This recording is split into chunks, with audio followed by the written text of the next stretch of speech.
Before we call the meeting to order, in the absence of our regular chairperson, I'd like to appoint a temporary chairperson. I'd like to nominate Commissioner KAAZ to be the chairperson for today. Second. I guess voting. Aye. Aye. Aye. Aye. Unanimous. Yes. Okay. I'll call the meeting to order. Let's begin with the Pledge of Allegiance, followed by a moment of silence. I pledge allegiance to the flag of the United States of America and to the republic for which it stands, one nation, under God, indivisible, with liberty and justice for all.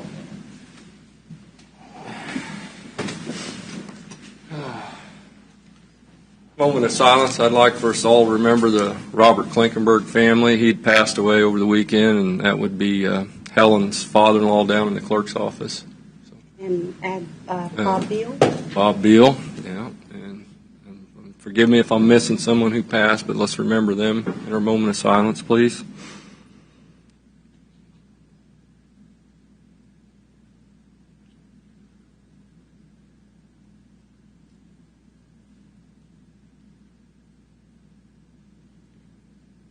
Okay, let's begin with roll call, starting with Commissioner Smith.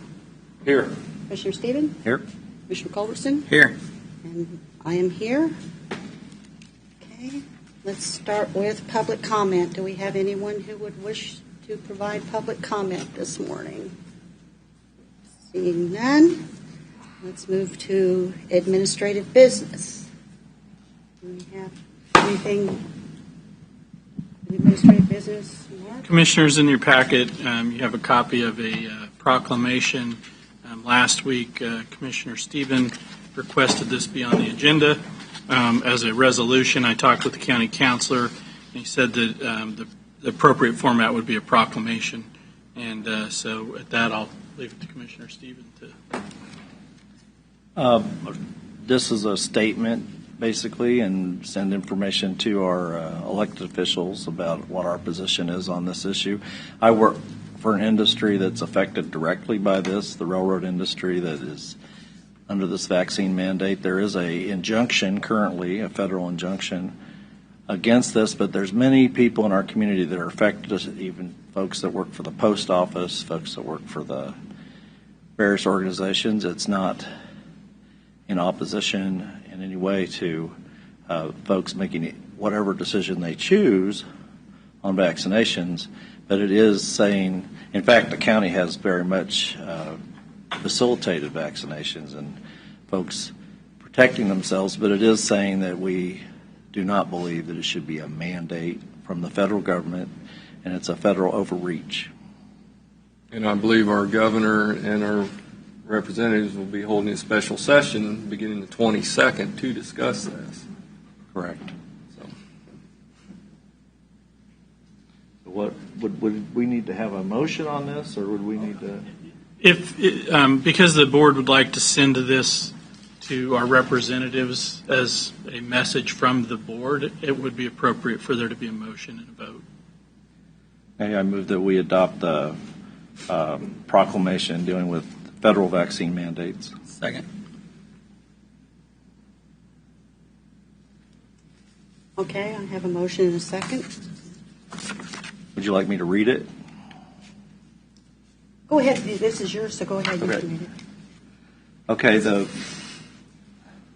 proclamation is, whereas the Leavenworth County Commission has facilitated thousands of vaccinations through the Leavenworth County Health Department on the basis of individual personal choice, and whereas taking the COVID vaccination should remain an individual and a personal decision, the Leavenworth County Commission, by the passage of this proclamation, officially stands in opposition to the Occupational Safety and Health Administration Emergency Temporary Standard, ETS, that was issued by the Biden administration mandating vaccinations by employers of over 100 employees and federal contractors. And whereas we urge employers and employees, as well as parents of school children, to reach out to their local and federal representatives to oppose this mandate.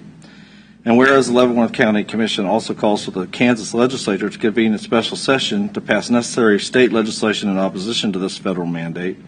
And whereas we urge our federal elected representatives to vote to suspend and nullify these federal edicts which undermine the authority of the state and local government in Kansas and undermine the authority of parents.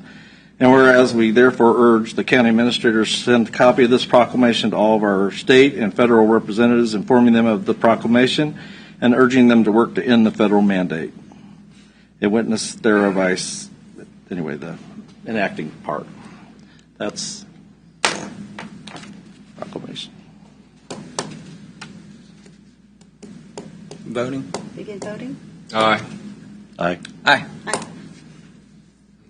Passes. Thank you. Okay. I have a few things if you're ready for me. Okay. Apologize in advance for taking up too much time. Go right ahead. Well, Mr. Knowles here, we had a fiber contractor working in the county. It's been cutting quite a few water lines. I don't know what the normal, I mean, I know we're not the water district, but some folks have having trouble contacting the people in charge that are over these contractors to get reimbursed for repairs and water losses and stuff like that. Plus, a lot of people a lot of residents are out of service for quite a few hours. Well, in this case, some days while they flush these water lines and get them all out.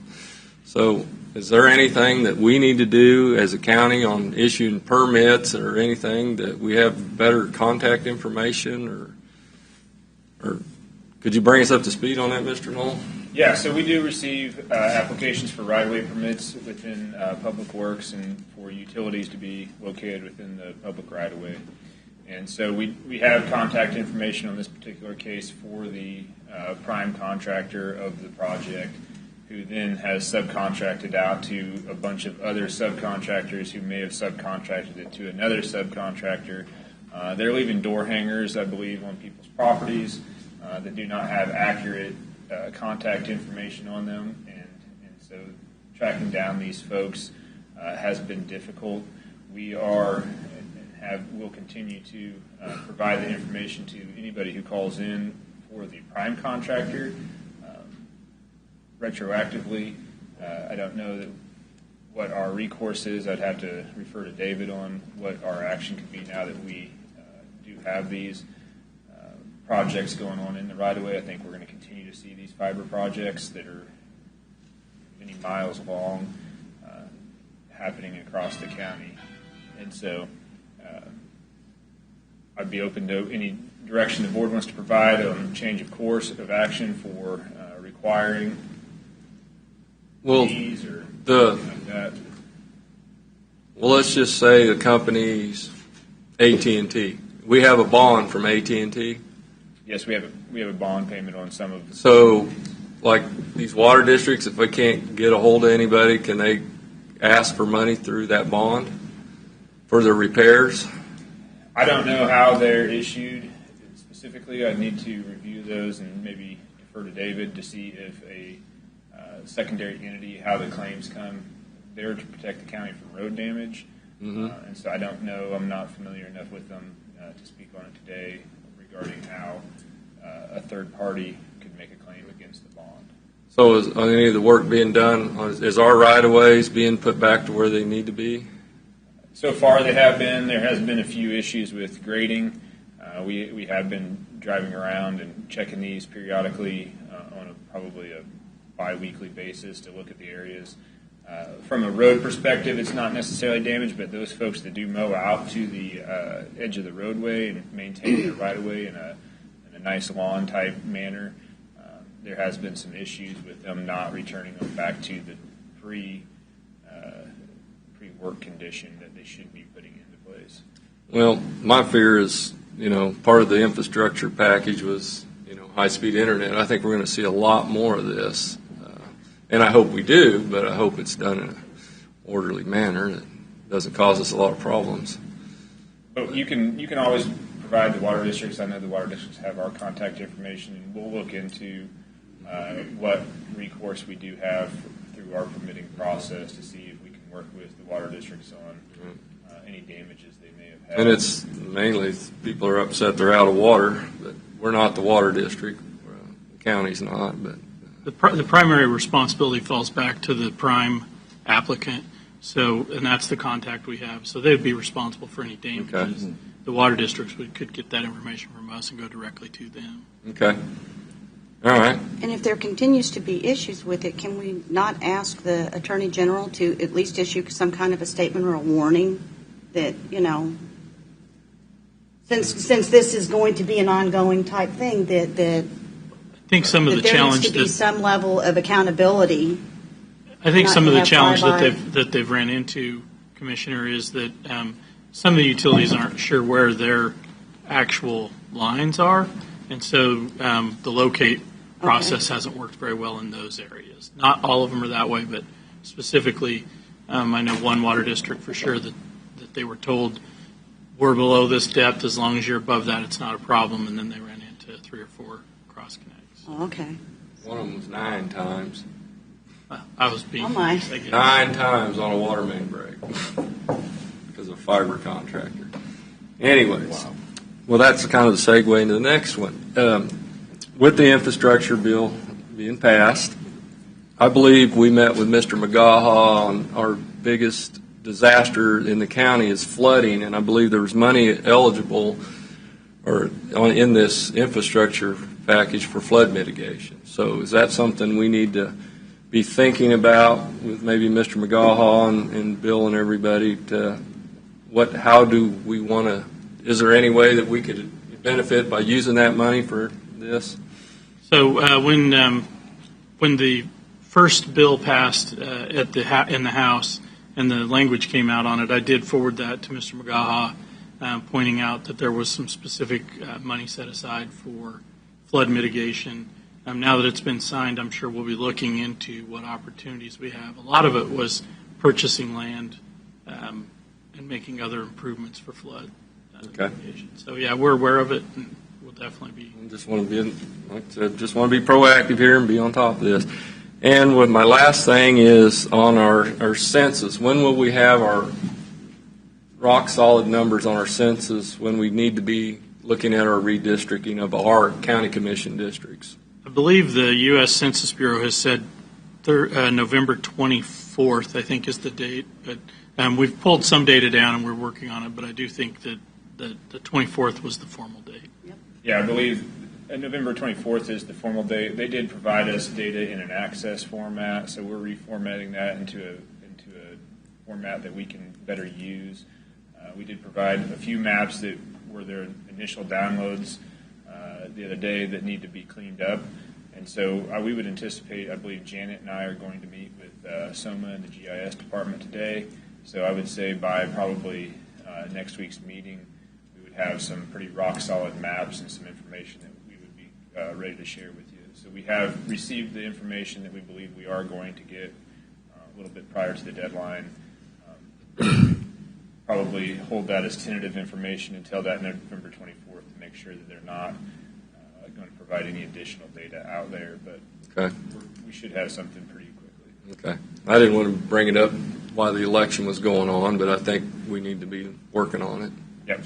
So we'll have that maybe as soon as the end of this week, but definitely probably within a week we'll have some good maps for you guys to look at with at least population changes and breaking it down into a census blocks. Okay. All right. Thank you. That's all I had. Commissioner Steve, anything? Commissioner Culberson, anything? No. Okay. And we'll move on to the consent agenda. I will need to have the check registry removed from the consent agenda. Other than that, I'll entertain a motion to approve the consent agenda. Madam Chair, I would move that we approve the consent agenda minus the check registry. Second. The motion is second. Begin voting with Commissioner Smith. Aye. Aye. Aye. And I will abstain. Madam Chair. Aye. Never mind. No.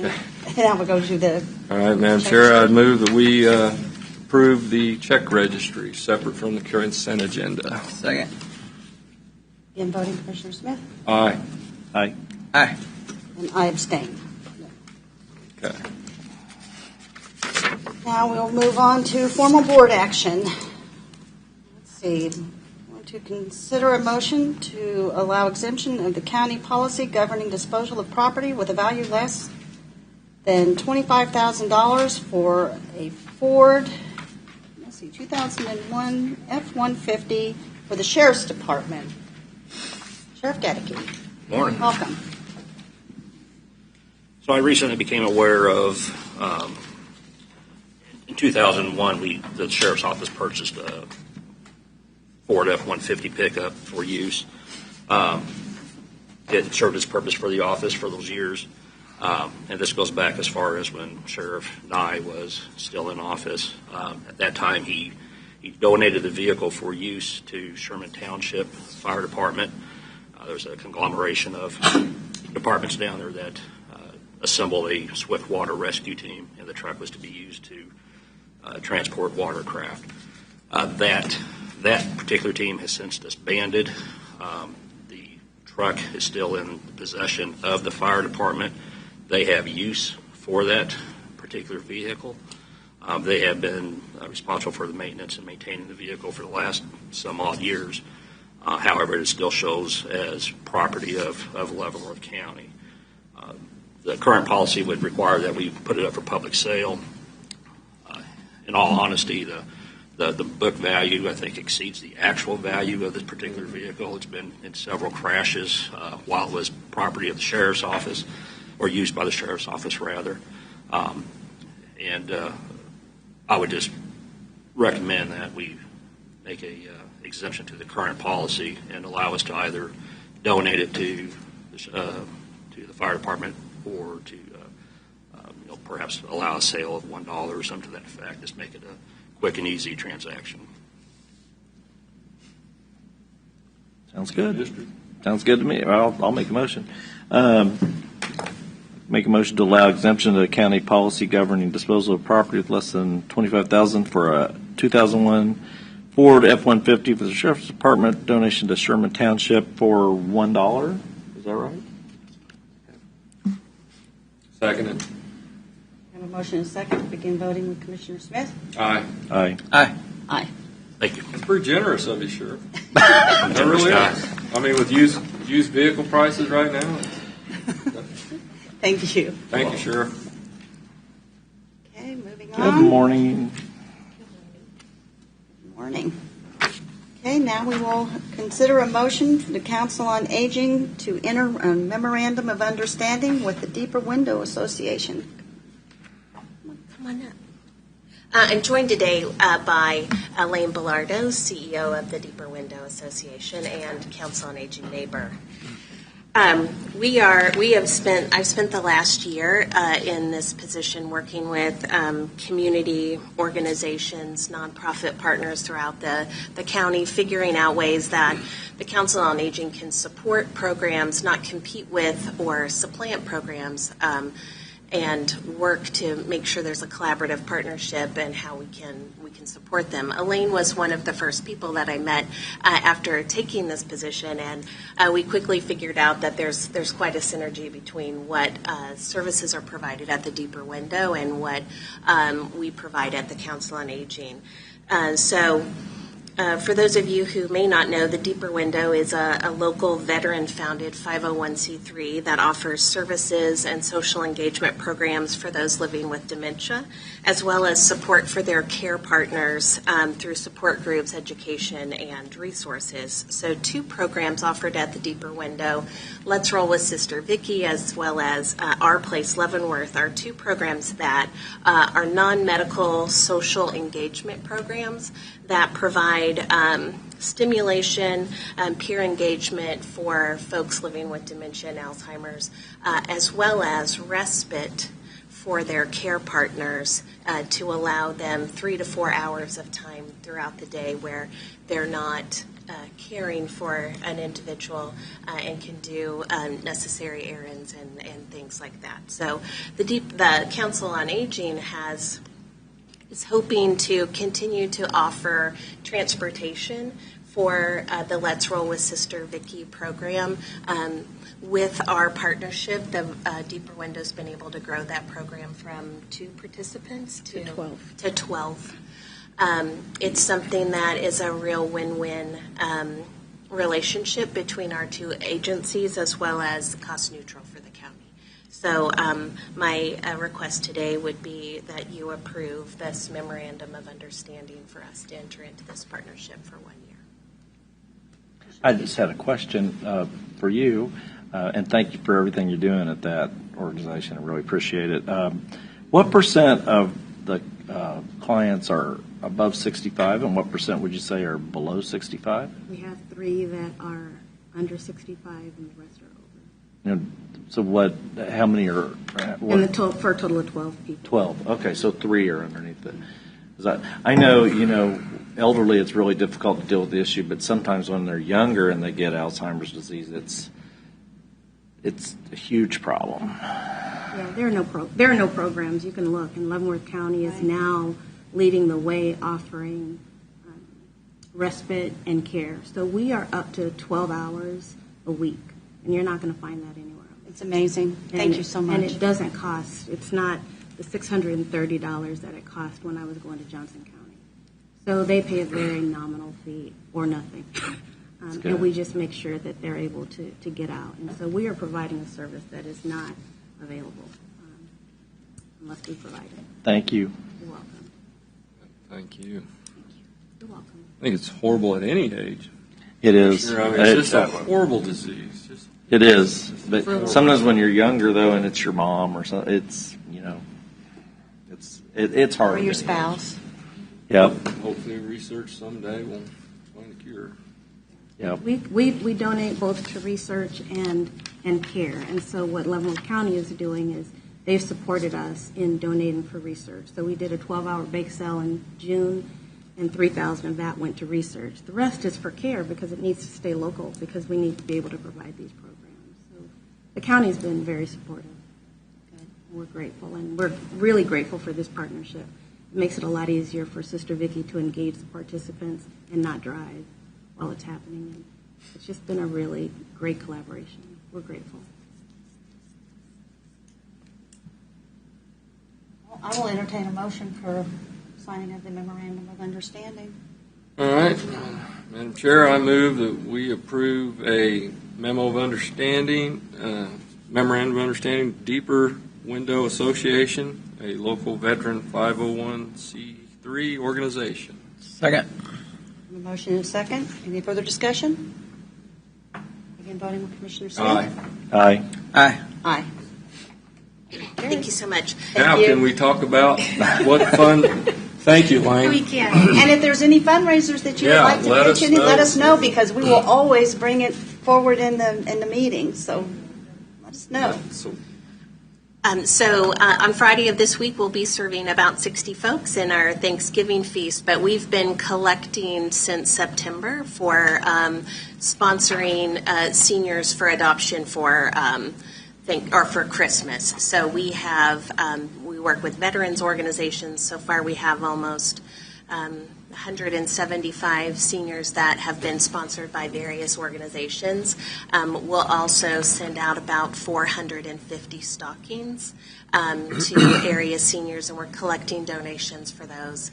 Everything from toothbrushes to Kleenexes to sugar-free candies, convenient food items. So we're still taking those, and we'll be stuffing those stockings the first week of December, and then those will be delivered by Santa Claus. We've got 3 or 4 helpers that will deliver those, and we'll do that as a part of our Meals on Wheels routes and various other.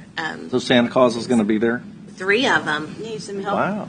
Yeah, Stockings helpers. too, huh? Yes, we've got some drivers who have been growing their beards for a very long time to be ready. So we hope to impact about 500 seniors plus. So we drop off the cash donations at the facility. Absolutely. We can Come in and help stuff stockings too. Yes. We'll also take folks, we're going to do that the first Friday in December if you'd like to come out for breakfast and to stuff a few stockings. Okay. Well, I'd sure like to encourage everyone to donate to the Council on Aging and all the other nonprofits in our. I mean, we have a long list, but they all have a need this year. Absolutely. Okay, All thanks right. so much. Thank you, Connie. Thank you.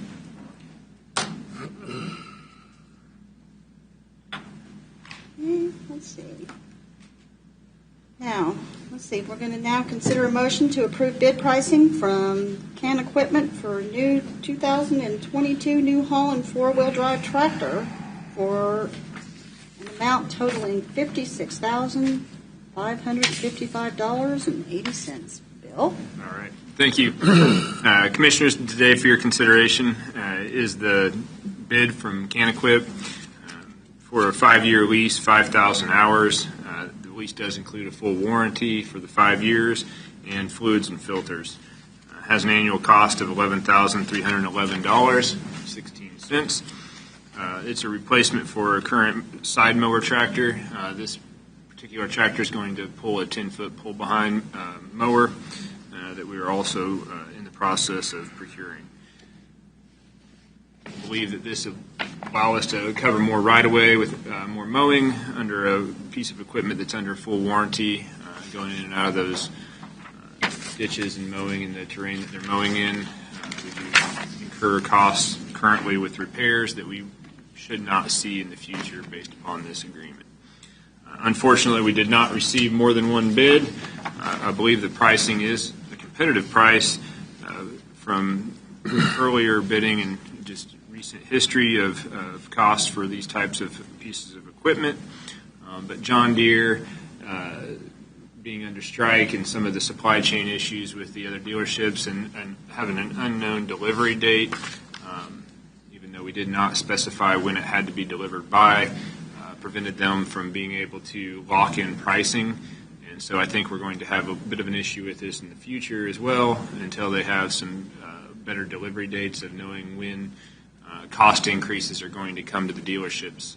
Because if they're not going to receive the equipment for 11 months and that equipment's going to cost more, I think that they have serious concerns regarding being able to provide that pricing. And so I believe this is a competitive price, but unfortunately we did only receive the one. May need two of these. The way the outlook on chemicals look for spraying noxious weeds, we may have to do mechanical control of noxious weeds. Well, with the number of miles of right-of-way that we have, I don't think having a second one of these in the future would be detrimental at all, even if we did not see the increases that we're going to see with the chemical applications. We have a lot of right-of-way that we're trying to cover, and I think that we need to try to get more machines out there on those roadways. With the current staffing, we need 10-foot mowers, and we need to be mowing continuously year-round. Right. So.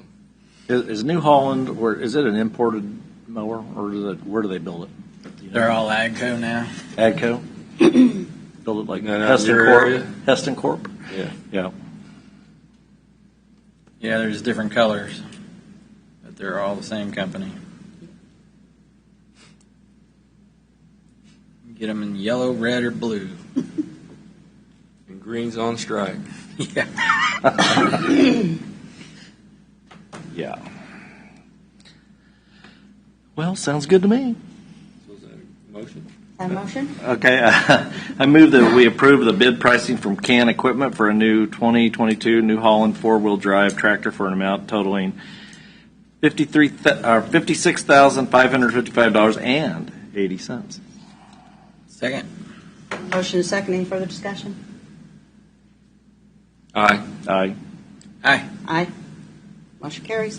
All right, thank you. Thanks, Do we want Bill. to ask Bill about the Eisenhower project? Oh, yeah, Let's do a little quick absolutely. update for the Yeah, one more 'Cause time. So It looks like it's about done. about done. So, ahead of schedule. yeah, it's ahead of schedule. So yesterday they finished all the paving on Eisenhower Road and started doing the striping. The striping is continuing today on Eisenhower, and a little bit of pavement work needs to be completed on New Lawrence going south of the intersection. That'll be completed today. So after this morning, all paving on the project will be complete. They had two driveways left to pour, one where their stockpile was that they did not want to break that concrete, moving their equipment in and out, and one on the very south end of New Lawrence that they had to work out some issues with the property owner who had been parking a vehicle blocking their progress at that location. So we got those issues worked out, and so I would anticipate that next week we're going to see that they're finishing up doing some finish grading and quickly move to seeding, and we'll be wrapping this project up very quickly. I know there's a lot of interest in doing a bit of an opening ceremony out there, and so we'll be reaching out to the board in order to try to schedule that at an appropriate time that works for everybody. City of Lansing, City of Leavenworth, all the entities involved. Sure like to do it before it snows. I'd like to do it next Wednesday. So Works for us. Works for me. we will tomorrow. Yeah, weather's good.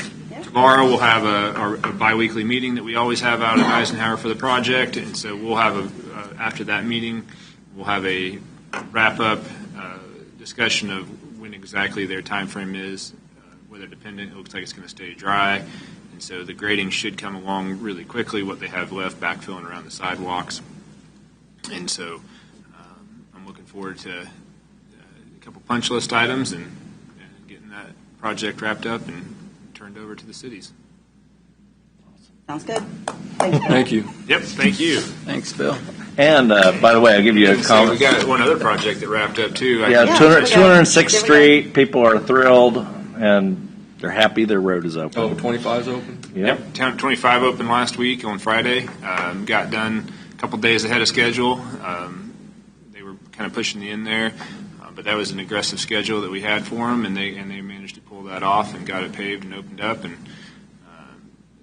I believe that yesterday they were out working on seeding, and so the only item left was the seeding, but the roadway was open prior to the completion deadline for opening the roadway, and so the only item, like I said, was the seeding. So the project looks really good. It's a nice bridge.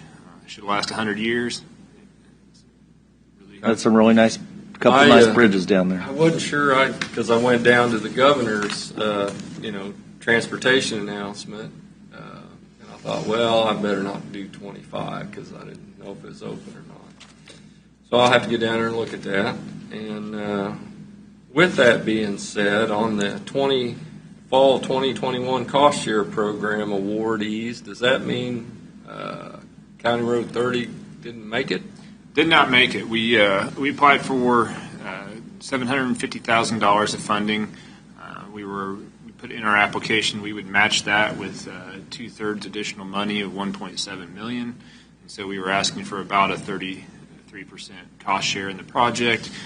It was underneath their maximum threshold of about $1 million, but it did not get funded, and so unfortunately we'll be moving into that cycle again probably in 6 months to apply for that same project, as long as the time frame. I know the board had discussed jointly applying with the city of Basel for the 155th Street cost share that we had engaged in. So depending on how that is, KDOT's no longer issuing extensions for any projects, and so it's use it or lose it money at this point. And so we need to make sure that the projects that we're applying for can be completed within the time frames that we're applying for those funds. Now, the cost share program, is a decision on that being made completely in the governor's office, or is there a committee that's making the decision, or how is this decision being made? My understanding is that it's made either in the secretary's office or in the governor's office. It's not being made by anyone locally at KDOT. I believe the project that was awarded for Stillwell Road was also a $750,000, approximately maybe $765,000 award. The school district applied for that money. It is a county roadway that they applied for it on, so it is a great benefit to the county, and happy to get any funding we can get from KDOT for these projects. They did only offer a 25% cost share, so they're funding 25% of the project at about $260,000. But we were not aware of the fact that cost share program was being applied for. No, they never notified us.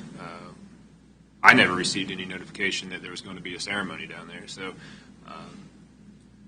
we had we were not part of the application as a co-applicant, and we were unaware that the school district through Schlegel Engineering had applied for those funds. So that's Interesting. just putting it out there. And we're still trying to get County Road 30 done. Yep. And that was on the list. Yeah, County Road 30 was on the list. Yeah, we applied. This project was not. So, It was on. I got a copy of everything. It was on somebody's list. Okay. That's all I had from Mr. Knoll. Okay. Thanks, Thank you, Bill. guys. Thank you. Thanks, Bill.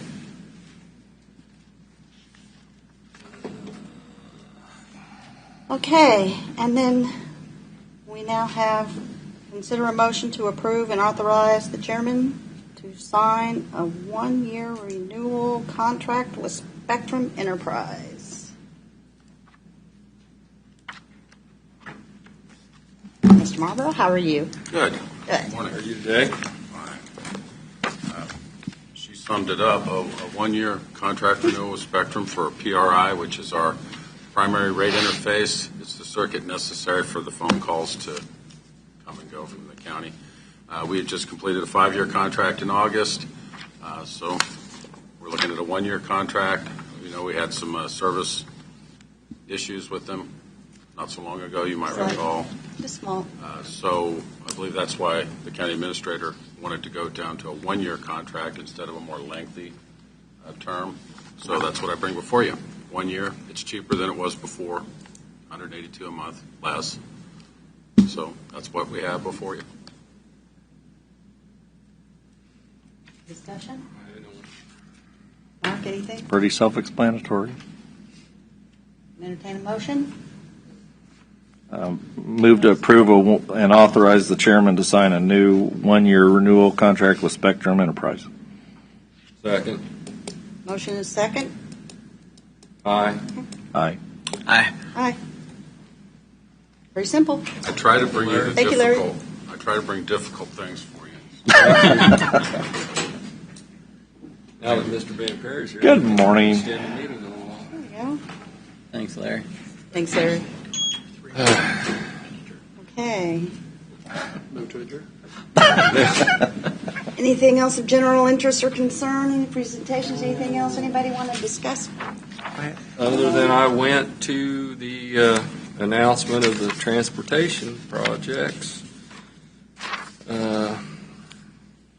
on Monday. And let's see, had Bayshore City Council last week, and of course we all did the parade on last Thursday. Was successful. We didn't have to push. Only one injury. Well, we won't. Well, true. But he'll get healed up.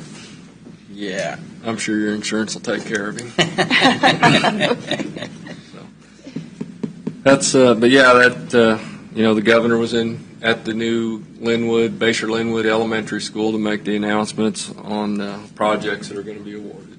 And the school district, of course, will get that award for the K32 and Stillwell intersection, fixing that. So, I wonder what the time frame is on that. Will it be by the time the school opens? The money was allocated for fiscal year 23, so I would be eligible to be applied for starting next October. And so October to October. Yeah, school's going to open for that. So they're going to have to put up with a little bit of traffic problems there for a while. Are they going to be putting any money toward bonding for that project or anything? I'm not sure. I've got the list of projects that, if anybody wants it, I'll make copies for everybody. But, the announcement was made in Linwood, Kansas. We put Linwood on the map. So that's all I have.